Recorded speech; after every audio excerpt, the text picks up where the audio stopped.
There you go. I don't know why. I get that a lot. I hear it about 10 times a day. Well, there. Hola, mija. Hola, mija. Hola, mija. That's Thanks, great Russ. voice acting. Thanks a lot. I love it. Well, the little girl's cute. And this is our family. So this is our beloved family. We're going to follow this. This episode exists because they got that camera. But like I said, this is a terrible story. They ride hidden in a truck with this coyote. They go use the coyote ticket. They record the whole time because this is lost tapes. And then this happens. ¿Cómo es posible?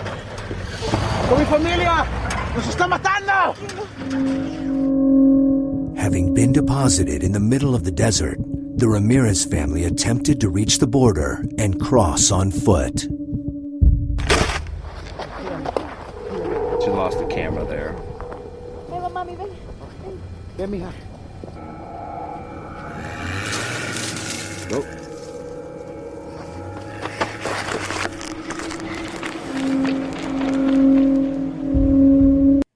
Yeah, she had to get the camera back, and she's hearing chupacabras. You're hearing, what is going on? There's a chupacabra about to show up right now. This is fucked up. No, it's bad enough. What's going on? It's bad enough you're showing a family trying to get smuggled. The coyote ditches them in the desert, just leaves them there. The guy's screaming for them, and now the family they're forced to roam the desert. And during this whole part when they're filming, they remind us about such things as mountain lions and rattlesnakes, scorpions, and of course El Chupacabra. These are all the dangers they're going to be facing. But the family, they do make it near the Arizona border, and then this happens.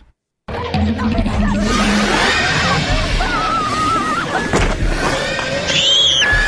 my God.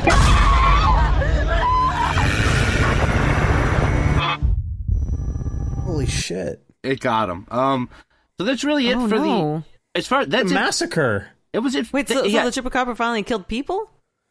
No, this is not real. This is why it's weird that they're portraying it like this. There's no reports of people being murdered by chupacabra, but this is where this show, who tries to pull itself off as real, this is what they chose to do. But that's it only for the Ramirez parents. We now switch POV, because during that the camera is lost, so we have to switch POV to some Border Patrol agents who have cameras, thankfully. And they discover the parents' bodies with small holes on their necks. He bends them to check for rigor mortis for quite a while. He bends the mom a bunch. Bending bodies. Then you gotta check. They were sure. They rescue the daughter, and after placing her in the car, they go investigate some strange chupa growls that they hear. And then this happens when they run back to the truck. Everything's gonna be all right. You and Puerto. Get out of the car! Get out of the car! Get out of the car! I'll be right there. There's something out there, man. I'm not making this up. There's something out there. You stay right here. Yeah, that was Hola Mija. Now they've traumatized her even more. Long gone is what we heard last of her, which was. Okay, aquí tenemos. Hola, mija. That was it. You gotta shorten that clip because the beginning part is so confusing. All right, we'll have to split it up, and we can use them in different circumstances. But these Border Patrol agents, though, they even though they chase the chupacabra back to her, they go out to investigate again, and they shoot at it for a little while too. And then thankfully, backup arrives and inform them that this episode of Lost Tapes is ending. Let's hear that. What was that, man? You saw it, right? You saw it. Hey, Valentine. Word is you got a couple of 1017s out here. The official Border Patrol incident report lists the cause of death of Mr. and Mrs. Ramirez as unknown. Chupacabra. Got it. Yeah, I got it. You coming, or you want to stay out here all night? Yeah, you dickweed. Hey, glad you got here. We got two deceased here, and I got one little girl in the truck. She's alive. The report noted unidentifiable puncture wounds on the victims and a mysterious lack of blood. However, it did not make mention of any creature.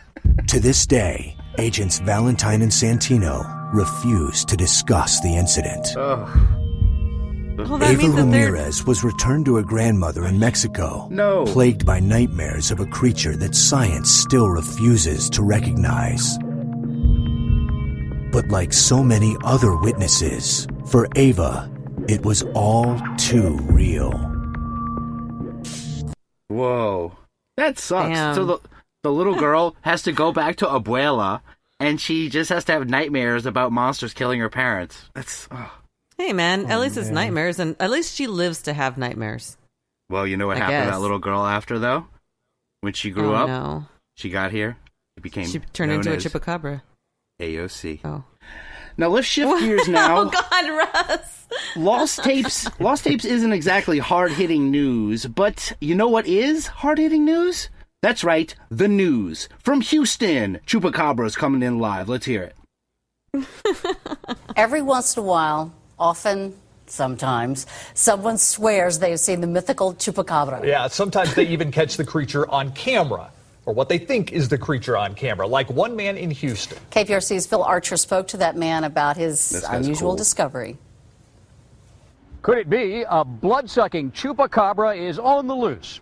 Well, Justin Ferris thinks so, says he saw one running along this fence line on his way to work this morning. And he's got the pictures, he says, prove it. Fuzzy shots of an animal along League Line Road near Hallmark. Why is it pictures of Chupacabras and Bigfoot are always out of focus? They're a little blurry because we were still trying to move, and that thing was running down the fence line, and we wanted to get it before it went, and then all of a sudden, right off the League Line, it went off into the brush. Justin says he's seen them before. He describes himself as a Chupacabra hunter. This is about my fourth one that I sighted. This is the second one we've gotten on camera. So yeah, my buddies at work, Colby and Josh, they couldn't believe that I actually got it on camera. By definition, a Chupacabra is an animal said to exist in parts of Latin America where it supposedly attacks other animals, especially goats. Before 1995, no one had ever claimed to have seen one. The first sighting, allegedly in Puerto Rico.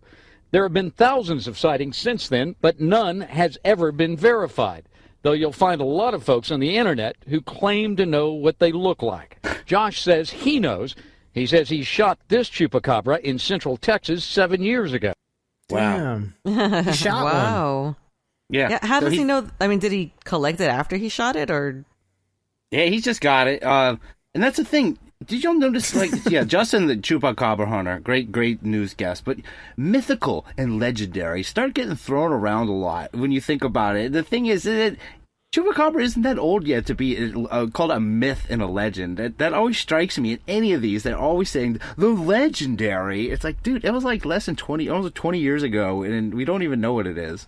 Yeah, you know what? I think it's because they don't have a better word to describe the unexplained, the unexplained creature. So they're just like, this shit is legendary. Like, no one knows what this thing is. No one says mythical rods, and that guy had a picture of one in France for 100 years ago.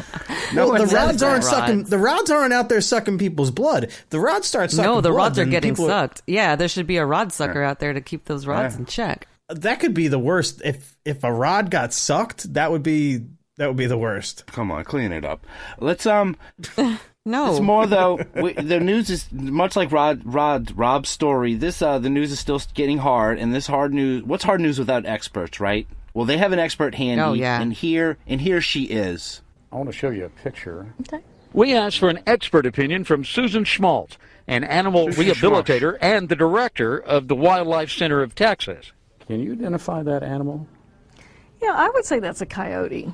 Have you ever treated a Chupacabra in a wild? No. I mean, those are truly, no, we don't have those here. They're mythical, really. I mean, there's a lot of people report that, but no, that's a coyote. In Panorama Village, I'm Phil Archer for KSAT 12 News. Thanks, Phil. Yeah, coyote again, huh? Coyote.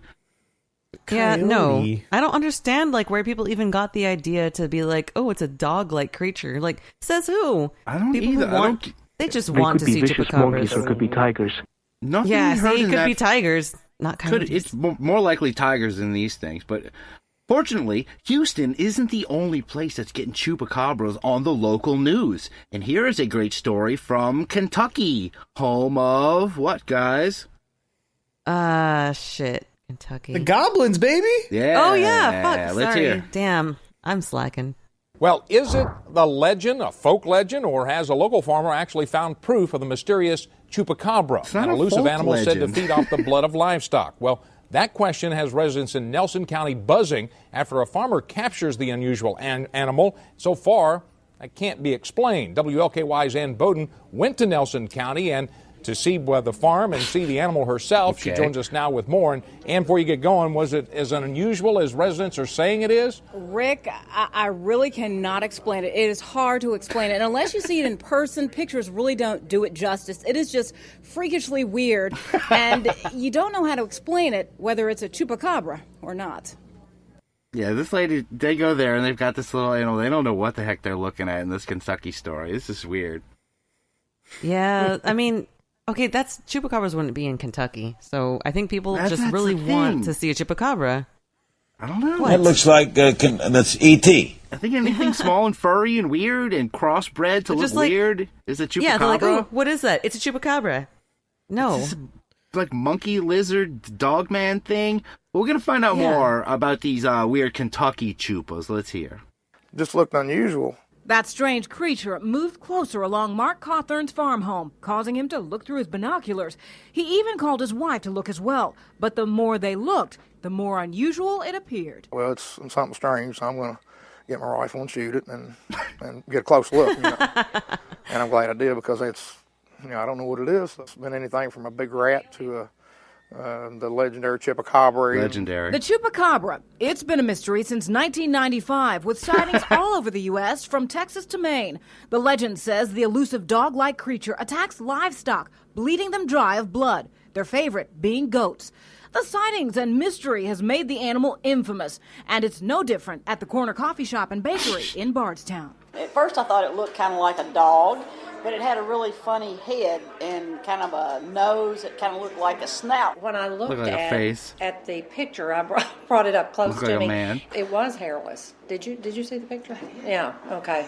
But at the Humane Society and Animal Control of Nelson County, the explanation of the Chupacabra is simple. It's a coyote with mange, come on.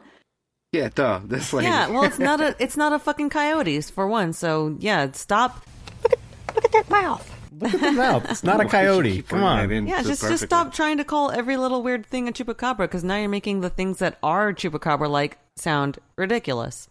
Yeah, chupacabras are monsters. They're not just weird dogs. They were supposed to be originally... they're supposed to look kind of reptilian. Yeah, these little hairy monsters look reptilian, claws, stuff shooting out their mouth. But is she sure? Is she sure it's coyote? Let's hear. And of course, this animal it's too small to be a coyote, but I saw the photos and it looks like it's probably a raccoon or a possum that has mange. It's not a mysterious animal. Well, cat's got, kind of retractable claws. And has obvious claws. The paws are different than a raccoon. The ears are too big to be a raccoon. It's definitely not a possum. The mystery should be solved at the first of the year, when Cawthorn says a biologist from the Kentucky Department of Fish and Wildlife will test the animal's DNA. Yeah, it puzzles me. I like to have an answer. A whole lot of people around would too. Cause You can say that again. Now, Mark Cawthorn says that he is an experienced hunter and trapper, and he knows his critters. And he says this is a first for him, and he's keeping it frozen until it gets tested. Now, other chupacabra sightings have turned out to be coyotes or raccoons with mange, but the folk tale and the legend continues. So do the questions. We'll keep you posted as those DNA results come in. Those 90s folks tales that we all just spun over the fire. The tales from the 90s folks. We become that old that things from the 90s are myths and legend? Oh, they were myths and legends. I? Hey, man, legends got to start somewhere, right? Yeah. Well, they said they were for one, am happy to be part of it. So they're going to check it, right? So do you guys think they will keep us posted on that story? They promised us they would. I hope so. No. That sounds like something you I'm going to tell my Tia that we're going to keep in touch. Well, they do. It's actually not very compelling, and they just debunk it, much like all these. I'm sorry, but since that's been debunked, but maybe this next one is promising. Okay, hey, this one's also from Texas, which means gold. Oh, so this video, is entitled, Finally Living Proof of a Real Chupacabra. Deep in the backwoods of South Texas, you never know what might be lurking around the corner. Or in your tree. And he saw this strange animal sitting up here eating corn. In Ratcliffe, a small town in DeWitt County, residents are certain they found the mythical despicable Chupacabra. And this time, it's alive. Jackie Stock says her husband caught the creature Sunday night. He called